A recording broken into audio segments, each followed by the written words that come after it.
Okay, we are live. Thank you so much, everybody. It looks like there's a really good turnout for this, which is really exciting. I'll start off by introducing myself. You can see my name and my email address, I hope, but my name is Jesse. I am a student recruitment officer here at UVic, and I've been in this role for, I want to say, 7 or 8 years now, right out of university. Absolutely love working for the university that I graduated at. But I also have, UVic was my fifth post-secondary institution. So I was a transfer student across Canada. I know what it's like to move away from home and move all the way to the West Coast, even though I'm originally from BC, but I lived and studied all over Canada and ended up at UVic, never moving again. I will say, oh, I see one clap already. That's fantastic. I will say, I'm going to jump right into this. And usually, in this role, we find students often are feeling this. And a lot of times it is because of how many options you have out there to, and where to live and learn. But we also find more so it's about a lot of detailed questions, a lot about how to apply, when to apply, what are the admission requirements, what are the deadlines, and it's a lot of detailed information that I won't be talking about any of it as. Now, don't leave the presentation just because I'm not going to talk about the detailed information within the presentation. I will be able to answer questions at the end, and I will talk about, I see lots of good questions already in the Q&A, but we're going to save all of those to the end because there's a lot of, detailed stuff that can be specific to each student, of course.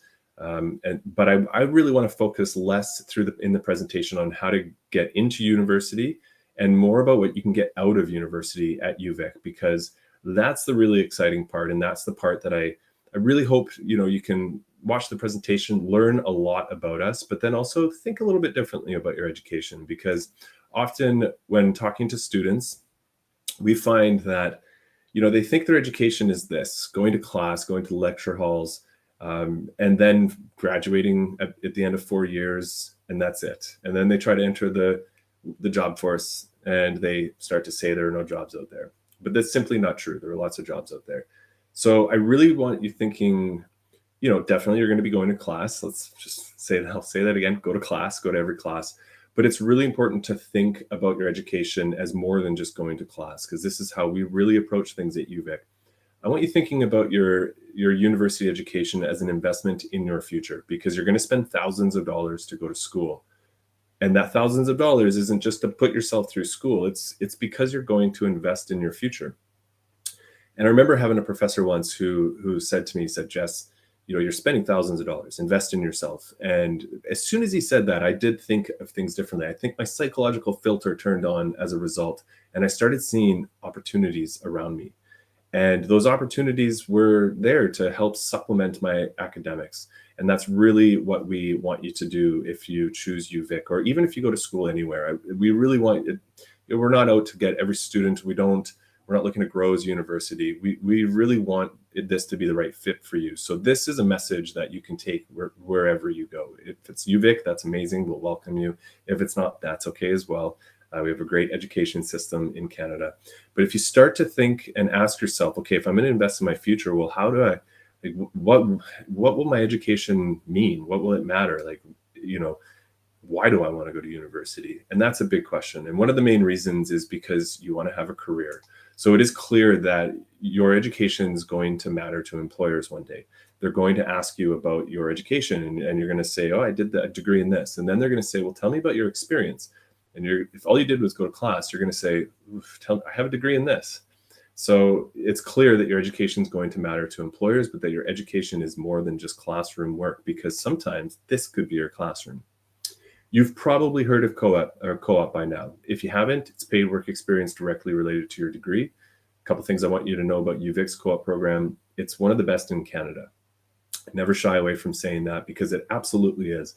It's one of the longest standing in Canada, of almost 45 years.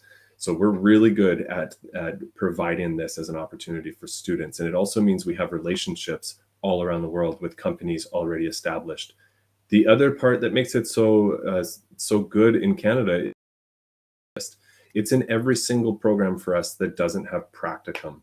So there are programs like teacher education, social work, nursing, child and youth care that have hands-on work experience, but it's got that sweet, sweet unpaid work experience called practicum. Every single other program at UVic has co-op. Every single other one has co-op. Even in the fine arts, students can get paid work experience directly related to their degree. That's not often the case, and it absolutely is with us. We put a huge emphasis on co-op. It's in most of our graduate programs. It's also our Faculty of Law has the only co-op program in Canada. So let walk away with UVic knowing and knowing that this is such a big part to consider for us, because this is how you supplement a couple years worth of academics with real life practical paid use. I'll give you a couple of examples. Kat Kratz is a great example, not only because she has one of the best names out there, Kat Kratz. It's fantastic. I love it. Kat was a commerce student for us, and commerce, our business program, it's a real comprehensive program. It's quite different in Canada. It works on what's called a 2+2 structure, where the first 2 years they're front loaded with electives where students can branch out and take courses in other areas. And then in years 3 and 4, it's all commerce all the time. So she didn't just get a degree in marketing, or you don't just get a degree in accounting. You learn everything, and that's what she was doing. And then she landed a co-op job with a local sustainable clothing company. And this is what she did. She went out into nature on Vancouver Island at Strathcona Park, taking lifestyle photos to help represent the brand, and then was getting paid to do online content creation and marketing, and getting paid to go on beautiful hikes. So there's all kinds of things and careers that you can test out by going through co-op. It helps you learn what you don't want to do, but also what you do want to do. I will say commerce has mandatory co-op. So students have to do co-op in order to graduate with a commerce degree. Same goes for engineering. And the other thing is, when you think about these co-op jobs, they're real positions. I mean, Ted's a great example. They're with real companies. They're not just pushing paper and running for coffee. Ted ended up landing a co-op job with Tesla in San Francisco because he helped create the UVic hybrid race car team while he was a student, and got help and funding to help do that. And then he landed a co-op job with Tesla. And now he's working for Tesla right out of university, because they like him as an employee so much, and he loves working for them. So there's all kinds of amazing experiences that you can have. But again, co-op is not only for business and engineering, it's also for the humanities and the arts. I mean, these two students were working in the Rocky View district in Alberta, working for the Angus Foundation as archivists and sorting through 100 years worth of history and getting paid to do it. So it is in absolutely every program. And when you start to crunch the numbers, you start to add it up. That you can do up to 16 months. Everything's paid, as I mentioned, on average of $3,000 a month. So that's close to $50,000 that you can make to help pay for the investment in your future. But more importantly, it is the potential of having 4 employers on your resume by the time that you graduate.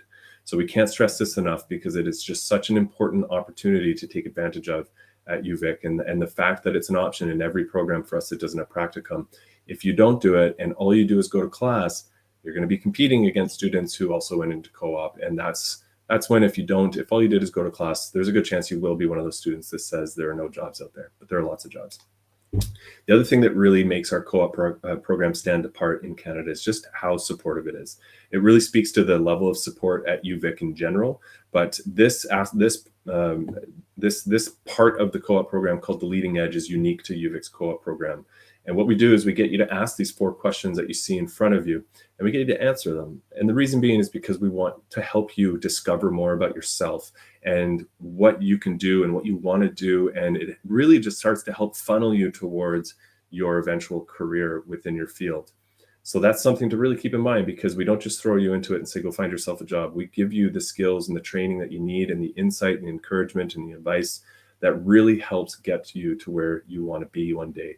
And that's just such a big part of the program, because then you learn how to articulate to employers who you are as a person. So this is great for professional development, but we also have other hands-on learning opportunities, pun intended, because of that picture, that really help you grow as a person and have experiences all around the world as well. Obviously, sustainability in the environment, if you don't know, is something that's really important to us at UVic. It's integrated into all of our programs and curriculum somehow. But this is a really popular field school that students go on, where they travel with other UVic students and professors and earn credit towards their degree. And they travel around Peru to learn how local communities have lived sustainably for thousands of years. So again, learning 2 to 3 years worth of academics, then going out into the world and putting it to real practical use, earning credit, but just having experiences that really do change you as a person. A really popular one is called Bamfield, which is one of the best coastal marine research centers in the entire world. And it's on the west coast of Vancouver Island. And students can actually live, study, and do research for an entire term at Bamfield, earning full credit towards their degree. But this is their classroom. This is their classroom. So again, these are, they're great for personal growth, but they are also good for professional development, because field schools, in addition to even studying abroad, they are significant hands-on learning opportunities that go on your resume, that employers do want to talk, they do want to know about you, because one day they'll ask you the really seemingly easy but challenging question to answer of, tell me about yourself. It's not as easy as you think, unless you do have these sorts of experiences like traveling and studying abroad, or going on field schools where you can talk about your experiences. You can talk about ordering food in a different language that you're not really good at speaking. But that's the sort of thing that you really start to shine through, and let them know if you're a good fit for the culture of their company. And so there's just so many benefits to this. And when you add all of these hands-on opportunities together, this is why Times Higher Education called UVic grads some of the most employable in the world. This is something we're extremely proud of, because we're one of only 9 universities in Canada to make this list. We're also the #1 comprehensive university this year, tied with Simon Fraser University in British Columbia, which is also something we're proud of. So again, going to university is important to go to class and get the academics, but we really want you to grow as professionals and to grow as people, because this is what your education can be. Another question that another answer a lot of students provide when we ask them why they want to go to school is that they want to make a big difference on the world. I remember doing a presentation on campus pre-COVID, of course, to hundreds of students. And I asked, why do you want to go to school, students? And one student, she yelled out, I want to change the world. And it was a great answer. I was like, yes, that's fantastic. But it's true. It's not a cheesy thing to say. A lot of students do want to go to school to get involved and to give back to people all around the world. The way that we do this, and this is something to know about UVic, is through research. We're a research-intensive university, and there's a couple things I really want you to know about research at UVic. It's available to undergraduate students, and it's in every faculty and program. So again, this is something as undergraduate students, we want you to get involved. We want you to get involved in research. We want you to be a part of, either professors or master's students or PhD candidates research, because we want you to get that experience. We want you, if you're going into biomedical engineering or mechanical engineering, to get involved with the UVic Hand project and help make inexpensive prosthetic limbs for people all around the world that otherwise can't afford them. So it's, there's just so many opportunities to do this. But then when we also talk about that it's available to undergraduate students, well, that's very much true as well, where you can make a difference on people, or you can make a difference on places. Like this next student I'm going to show you wait for it now. Paige was an environmental studies and microbiology student for us. She loves going to music festivals. We have some of the best music festivals in the West, or in Western Canada, on the coast here.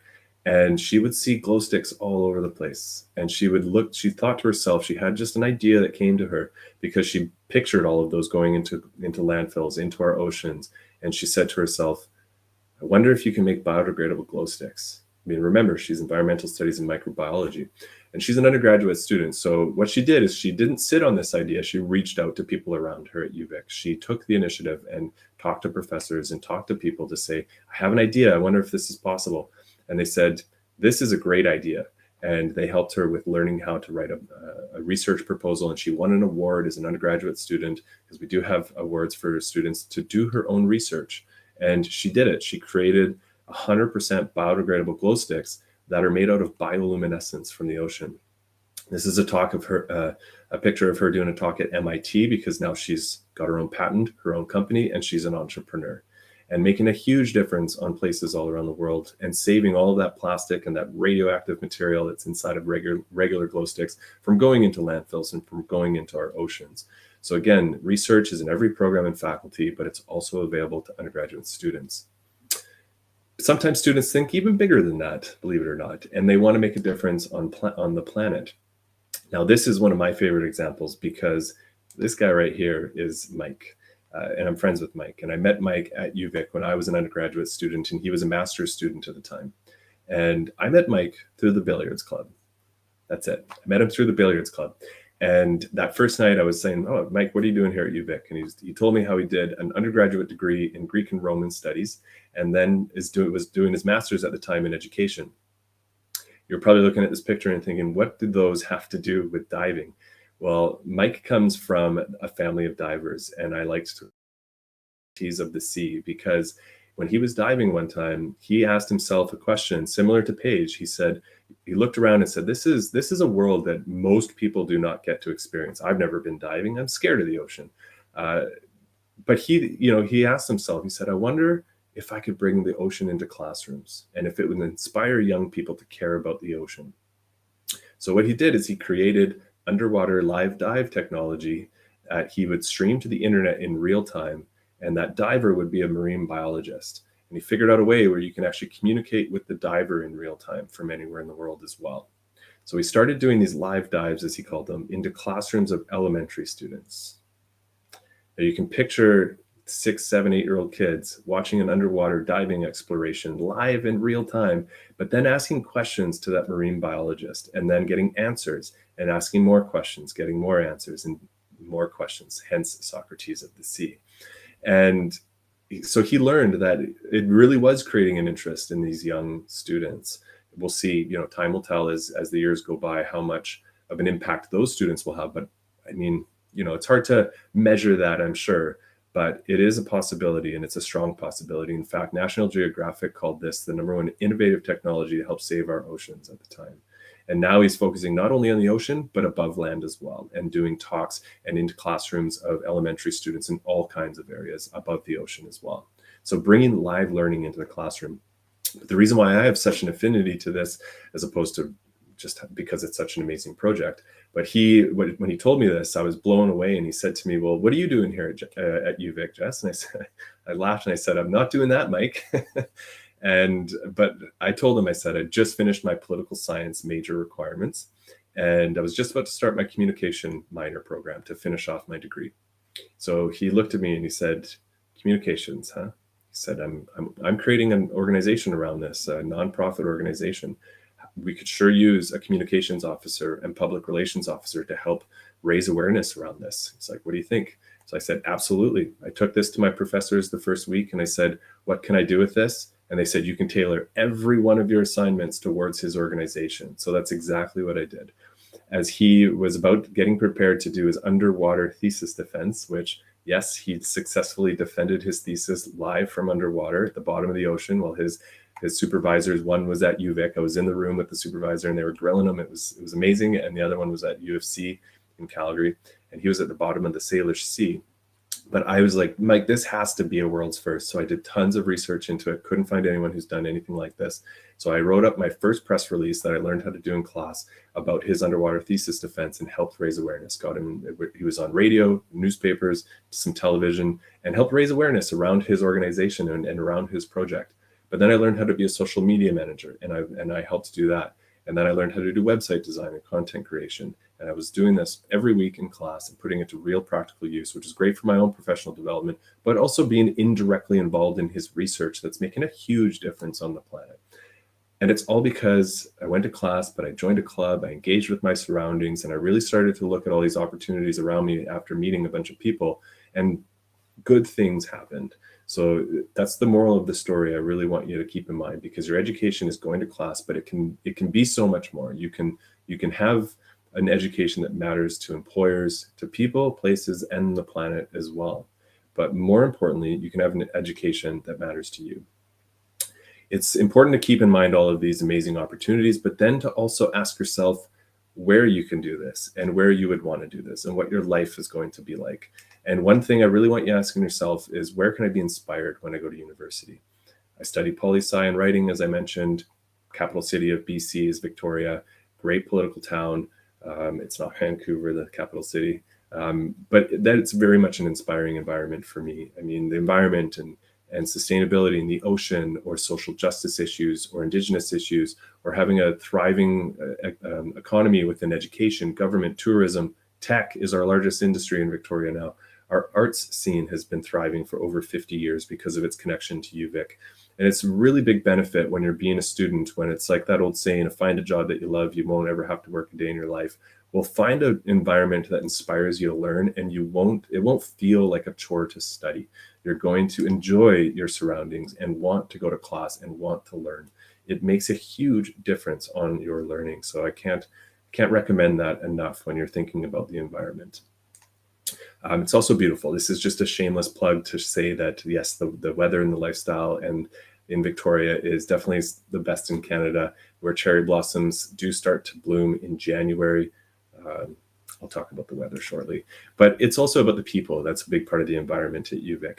We have well over 100 countries represented, well over 4,000 international students call UVic home. We have over 1,400 Indigenous students that call UVic home. And it's really important to recognize we're on Coast and Strait Salish territory here. And that's a big part of the welcoming community that we all live and are a part of.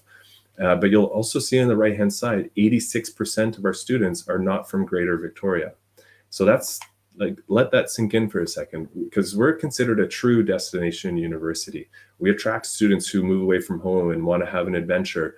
I wish I had my coffee cup in front of me, but my UVic coffee cup says where adventure begins. It's very much like that coming to the West Coast. So that's a big part of what, student life is like. And also, speaking of student life, I like to make the cheesy joke that you are a student, but you do want to have a life. So life is in the name of student life. You are going to be a student. You're going to be growing as a professional. You're going to be getting involved in research and being involved within communities, but you also want to have a life. You want to join clubs, course unions, and volunteer all at the university or within the community. So that's something to really keep in mind, and to ask yourself, with all the places you're considering going and going to school, is what that life is going to be like. And it's a big draw for a lot of students to come to UVic, of course, on Vancouver Island, because it is a big playground. And, having over 200 clubs and course unions, and many are focused around the outdoors, like the Outdoors Club, or climbing, caving, kayaking, sailing, surf club. There is a ski and snowboarding club. There is snow on Vancouver Island. It's in the mountains where it belongs. Again, I'll get to that shortly. But that's a great way to meet friends. I mean, just by joining the billiards club, I met a whole bunch of friends. I'm still good friends with them ever since. It's a big part of the experience, is what that student life is going to be like. And also another big draw coming to UVic is the recreation and that healthy living. University is challenging, and it's going to be stressful at times. And for us, we don't just try to extinguish stress. We talk about managing stress levels. And this is one of the best ways to do it, is to go for a rock climb in between classes, or after class, or in the morning, or going to work out in our new facility, because this is a picture of our new facility. It's a $77 million facility called CARSA. There's over 22,000 square feet of new cardio and workout equipment and weight facility. There's all kinds of stuff, though. There's spin classes, yoga studios, dance studios, TRX studios, but there's also a lot of fun activities as well, such as glow in the dark, that was what's it called? A yoga rave. That's what I'm trying to say, which is a great oxymoron. But there's also glow in the dark dodgeball is the other one I wanted to say. But so there's a lot of fun activities. This will happen again, obviously post-COVID. It's been suspended for a little while, but it does go to show that there's a really high engagement levels with our students coming to UVic. And that's something that, there's a lot of fun activities, but students they're taking part in them. And so that really creates a really lively type of student experience as well. But this also just helps you create balance in your schedule, pun intended as well, because it's yoga. Having balance in your schedule helps you be a better student. So definitely keep that in mind. It's a great way to help support yourself through university. And then also, speaking of support, reaching out to the support around you is a big part of our community. Being a destination university, knowing our students are moving away from home to go to school, we want you to feel supported. We have a new health and wellness center that's just opened this past year, and support's huge for us. It's we don't just talk about community. We actually walk the walk. We just can't recommend it enough. And I'll give you a couple of examples to show you what it's like at UVic for all students. In the First People's House, there's a program for Indigenous students called Campus Cousins, where upper year Indigenous students are mentors and support networks for the incoming classes of Indigenous students. So that really speaks to what the culture is like at UVic of support. But also for international students, this is one of my favorites, is Every December, there's faculty, staff, and students that volunteer to have international students come to their homes during the holidays to have dinner with them and their families. There's probably a couple of ahs out in the audience virtually, but that really speaks to what it's like here. We don't want students coming to us and then forgetting about them, or they don't become a part of the community. We really want you to be a part of that community. We don't want you to be forgotten about. But having said that, you as a student, you have to keep that in mind, that you're the one that has to reach out. We won't have, it's university and people won't chase after you, but when you do reach out, you will feel supported. You'll feel like a community here and that you are part of it. My first experience was we moved from Montreal, my partner and I, and we got off the bus here on campus at UVic. Actually, not on campus. I'm not on campus right now, but we got off the bus on campus and everyone started thanking the bus driver. And we kind of looked at each other because we came from Montreal, and we live downtown. We're thinking, we kind of get the opposite of thank yous in a big city like Montreal to the bus drivers. But that's what it's like. Community, and you will feel supported, and then you'll find yourself supporting others. So it's a really special part about UVic, is that sort of environment as well. Okay, no UVic presentation would be complete without talking about Victoria. It's a really special place to live and learn. It's a very desirable place to live and learn as well. People spend their entire lives saving to retire here, and then it's because it's so nice, but we get to live here. And a lot of people do think that it's just full of old people, but it's not necessarily true. I did mention earlier, our tech industry is the largest industry in Victoria now.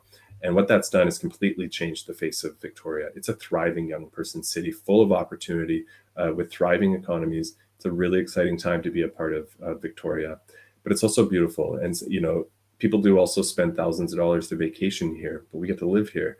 And, walking around, it's a very walkable city, and walking around the inner harbor where you see the Empress Hotel and the legislature building, but all around the water. And then you get to go to Fisherman's Wharf and you get to have fish and chips and just feel like a tourist in your own town. We've been here for I think about 8 or 9 years now.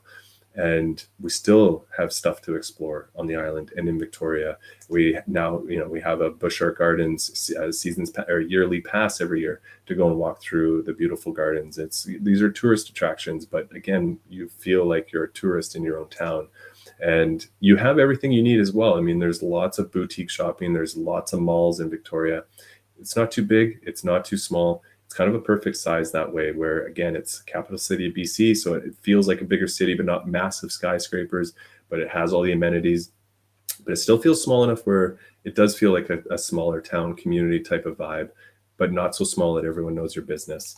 There's lots of culture and events and activities and music festivals and art and museums like the Royal BC Museum. So there's so much to do and eat. If you like food, it's a great place to eat food. We have some of the highest per capita restaurants in North America.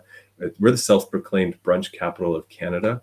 Again, this is a big part of considering coming out west of the island to go to school at UVic, is this is where you get to live and learn, and that's quite nice. And I'll just let this slide detonate in your brain for a second. It is the average winter temperature. Yes, 8 degrees Celsius is the average winter temperature. I saw a spike of claps just now. We're not Vancouver. We're not rainy and cloudy all the time like Vancouver. We get half as much rain as Vancouver. In fact, one of my favorite stats is that Vancouver's driest year on record is still wetter than Victoria's wettest year on record, which is pretty amazing. But you see, like we're a pretty good sized city, and we're also the sunniest major city in British Columbia and one of the sunniest major cities in Canada behind the prairie cities. The weather and the lifestyle is pretty unique in Canada. I golf all year round. Let that sink in. Oh, actually, I'm going to go back to this. We do get snow. Sometimes we get snow. I will say, and this is not a joke, I know lots of you are coming from all over the country.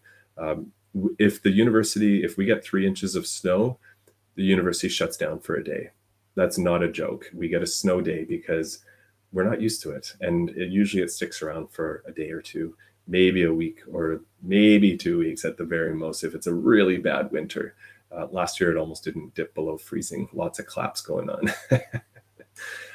There's no denying it. The West Coast lifestyle is pretty desirable. I mean, getting to go through old growth forest walks, even if it is raining a little, and going through the walks in those forests, it's special. It's you start to realize why people want to save our oceans and save our forests, because it's an experience. When you see some of the largest trees in the world out here, it hits home. When you see orcas as you're going on the ferry from Vancouver to Victoria, or just going on the ocean and seeing orcas swimming around, it really hits home as to what the West Coast is really like. And it's hard to leave. It's really hard to leave when you have this, when you have one of the nicest beaches in Victoria is right down the road from campus. And I used to study here all the time as a student, studying political science at this beach at Cabro Bay, and thinking to myself how lucky I am to be here. And it's a humbling experience, and it's just a really special part. So again, it's beautiful. There's no doubt about it. Getting to go to Tofino and just being a part of this, it's beautiful, but it's inspiring, and that's the biggest thing. And it's full of people from all around the world, and it's people who are friendly, welcoming, and accepting, and that's just a really special part about what we're all about. So there's a lot to keep in mind. When you're considering universities, you probably didn't even think about admission requirements once when I was talking about all of this. But I will say it's important to stay connected. I think you can, definitely you'll see my contact information on the UVic page through the CCUF system. So contact me at any time, stay connected. That's what I'm here for, is to help you just learn more about us, but then answer questions. Again, I'll answer a bunch of these questions on the side very shortly. I will want to say as well, if you ever get to visit campus, we are offering in-person tours again. If you can't make it in person, you can check out UVic virtually in your pajamas at home, which is always a nice benefit. I won't tell you if I'm wearing pajama pants right now, but I may or may not be. But it's a great way to get to know us, and it's a great way to learn more about us and see what we're like.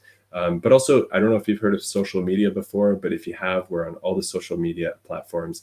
Definitely keep that in mind and follow us. If you want to just check it out, uvic.ca/social media. We'll show you all of the ones that we're on, and follow us, get to know us. It's a great way to get to know us. The one I would highly recommend is My UVic Life that you see in the bottom right. It's our student bloggers. They blog about all kinds of things, and the stories they're really fun. They're interesting. They're heartwarming.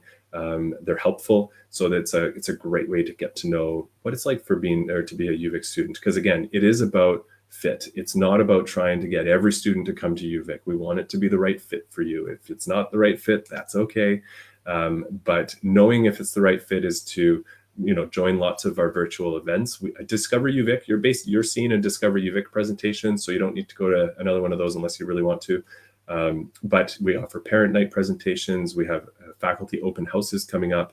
And I will say as well, uvic.ca/undergraduate is where you can do this. So really important to do all of that as well, just to learn as much as you can about us. And this is campus. It's a beautiful campus. Full of greenery. At this time of year in the winter, it's still green all year round. You can see how close Cabro Bay is. I think you can see my pointer. I'm just going to hope that you can, but the dark green forest area that you can see, if you see my mouse circling around, is Mystic Vale. That's the old growth forest right on campus. There's also botanical gardens on campus. You'll see Ring Road going all the way around, aptly named. It's one road. It's shaped like a ring. My friend Richard, who's also a recruiter, makes the awesome Beyonce joke that says, "We love campus so much, we put a ring on it."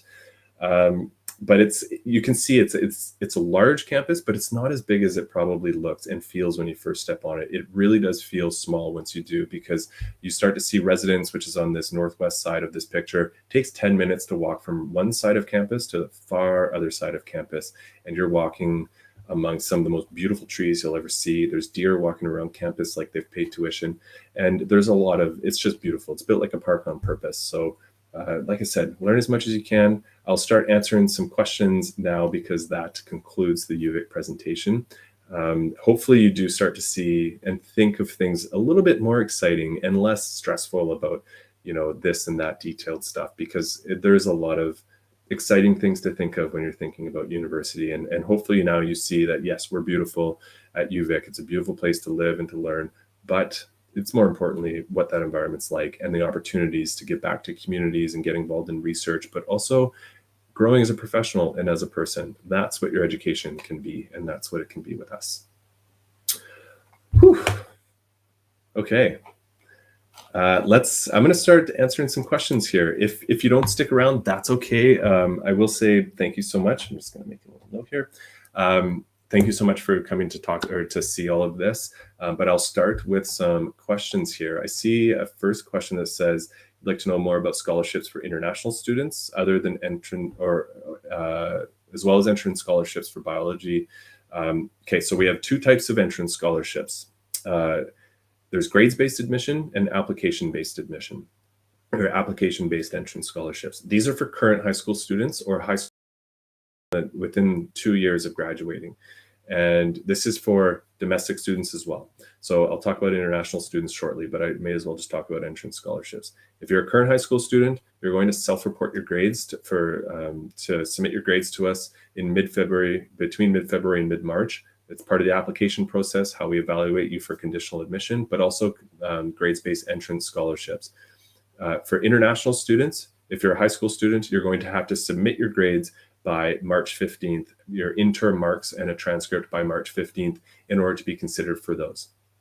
The international students, well, for domestic students, it's a minimum 90% average to receive an award of a minimum $2,000. For international students, we only have 20 entrance scholarships available for international students in total. And they started a minimum 3.85 GPA out of 4. And it still doesn't guarantee that you'll get one because they are highly, highly competitive. But if you do receive one of the 20 rewards, it's a one-time $10,000 award. You're also asking students about a gap year, and it is possible to apply for a gap year. You do have to defer your admission, and really important to do that because then you can hold on to your admission offer. And if you're a current high school student, you can hold on to your guaranteed spot in residence for on-campus housing.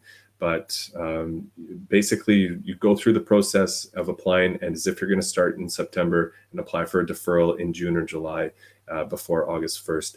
I will say as well, all of this sort of stuff will be outlined in an email, a future email after you apply to UVic, and you'll get this information on next steps, how to apply, how to submit your grades, how to defer, all of that kind of stuff. There aren't any specific ones for biology upon entrance. If you're a biology student, definitely there's department awards that you can look to apply to and talk to your professors. Sometimes they can be by reference. Let's see. You want to know if a good or bad score in IELTS will help scholarships or not? It won't. IELTS, or a language proficiency test, is for admission only. So you do have to pass those with minimum scores. So IELTS is a minimum 6.5 overall bands with no subsection less than a 6 in order to receive full conditional admission. Okay, next one. I'm considering kinesiology in med school or chiropractic school as one option, but I'm eager to learn about all health careers. Kinesiology is a very popular program for us. As you can see with the picture in front of you, it's a great place to study bodies and movement and recreation and all of those sorts of areas. Limited capacities for seats for kinesiology, so it's highly competitive to get in, usually around a 90 to 95% average to get in.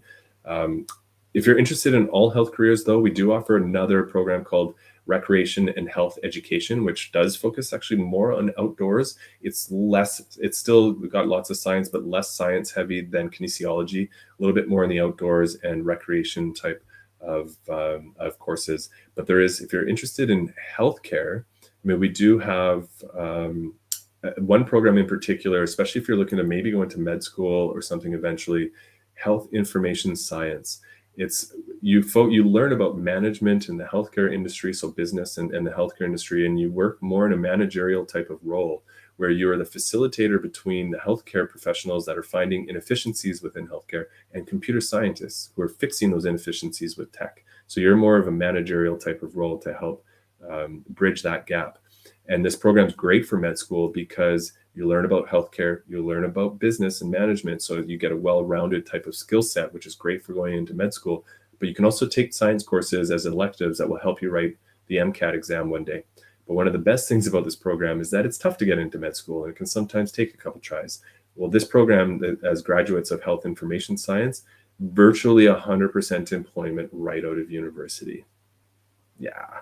So it's a great fallback career when you're trying to get into med school. Okay, I see a question here about the varsity baseball team. So we don't technically have a varsity baseball team.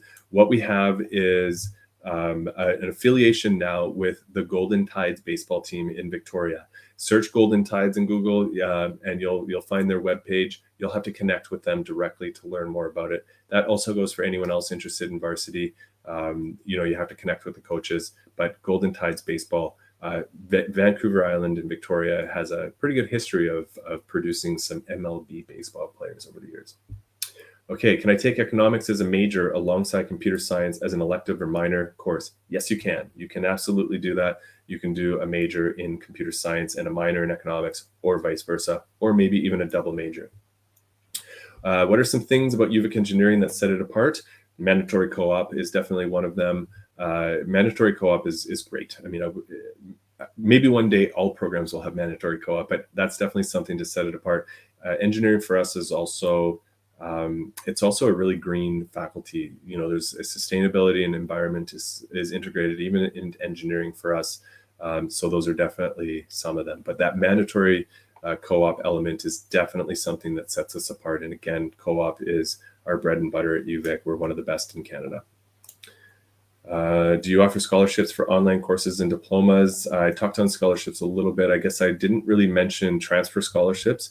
We do offer transfer scholarships potentially. You have to study at least 8 courses for in a row for an academic year. So say 2 terms of 8 courses in total. Could be 4 and 4, could be 5 and 3, or 3 and 5, but it has to be 8 in total. And you have to have at least a minimum A average to be considered. So potentially, I can't really say specifically for the program that you're doing, but that's how our transfer ones work. Again, uvic.ca/undergraduate is our prospective undergraduate website. You'll see a finances and scholarship tab there. You'll be able to find that. I want to know how hard the programs are there. They're challenging. It's university for sure. They're going to be a challenge. But again, going back to the support level, reach out and use it. That's what we're here for. We're here to help. For us, it's a collaborative type of community. We're known for that. You're not in a vacuum as a student, and it's all on you. I mean, you have to do the work, of course, but we work together and then we all thrive together. So the programs are challenging for sure. They're meant to challenge you though, and that's something to keep in mind. But as long as you reach out and use all the support around you, meet your professors like I did, and get support, advice, and encouragement from them, you're going to do very well. Okay, are the residents available for the full 4 years or first year only?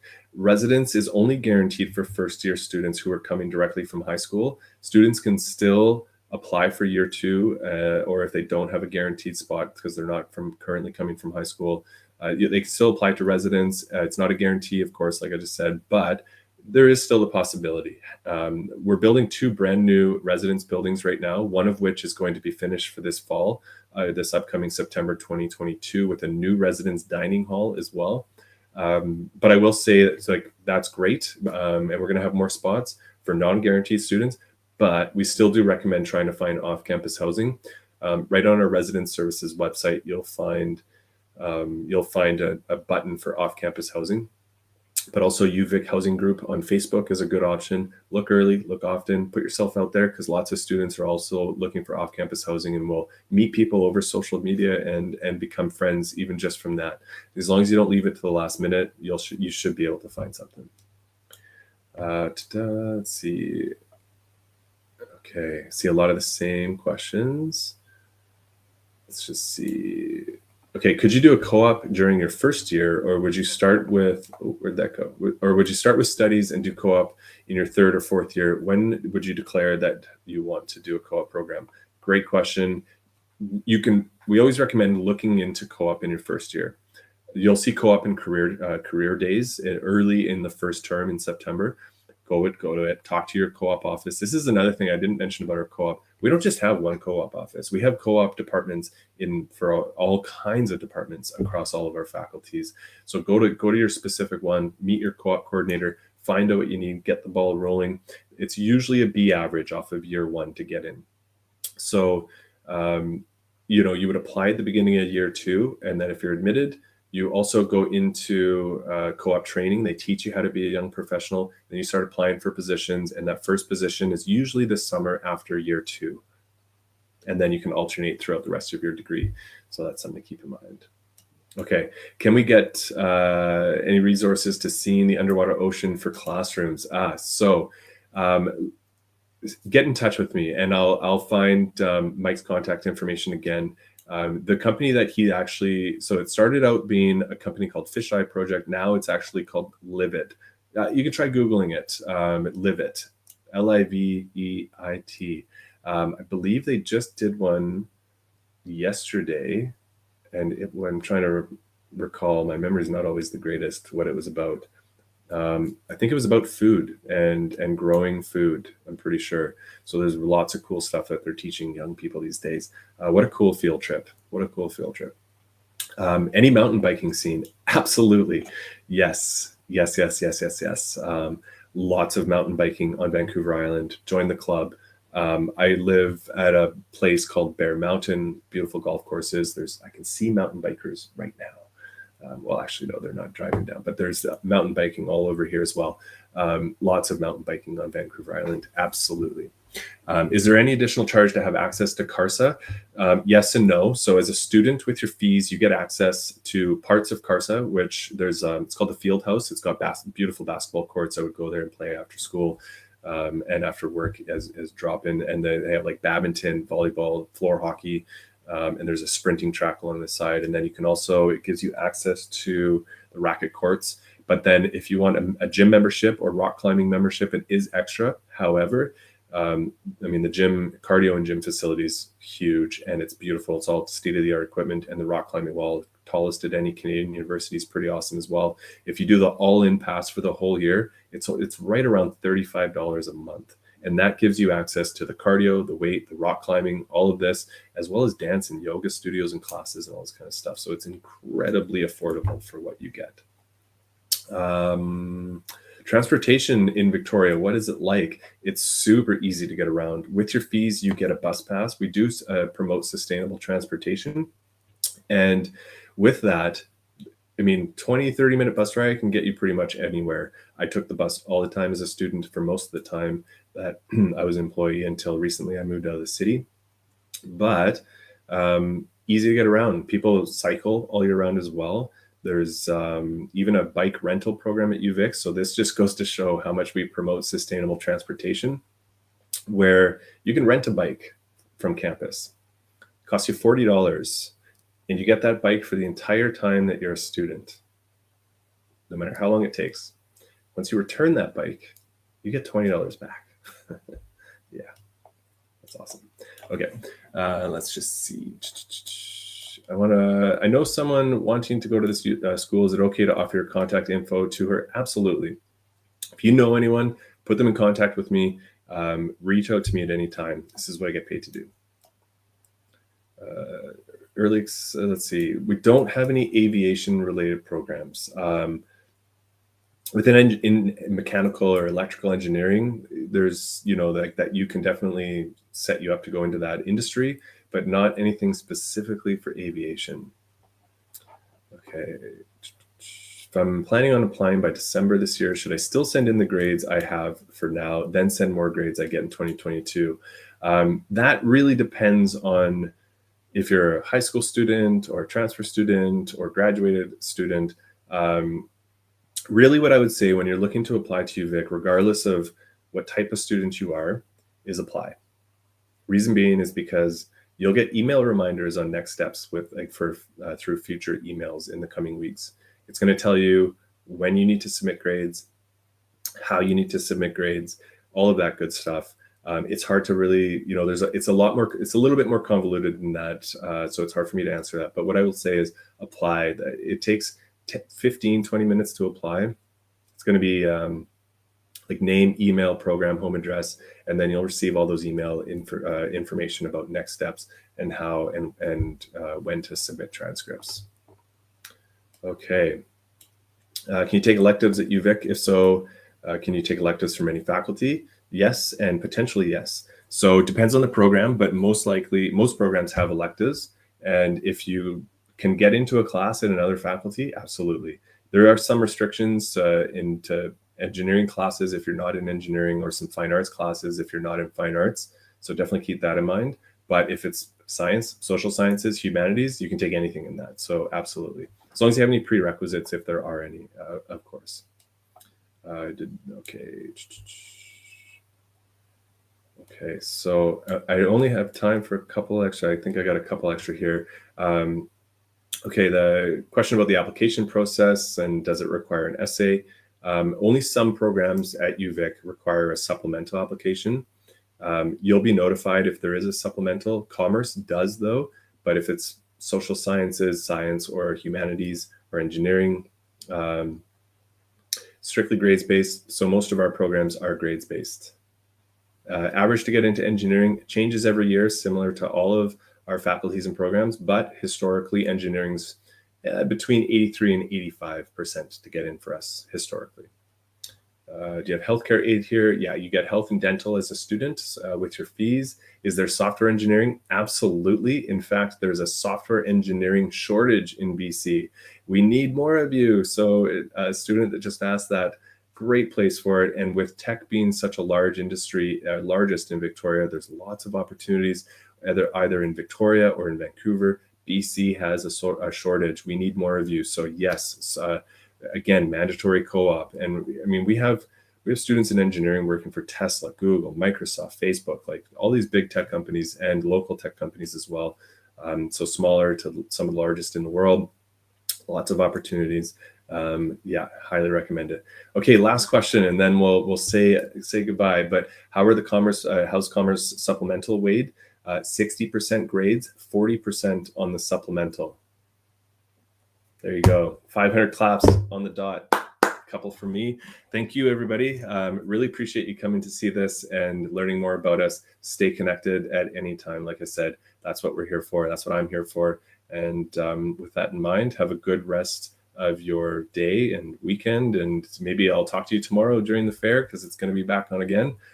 If you do want to come and talk to me, feel free to do so. I'll be on video chat all day tomorrow, and we can talk one-on-one or in a group setting and just talk and answer questions. So thank you so much. Have a good rest of your evening, everybody, and take care.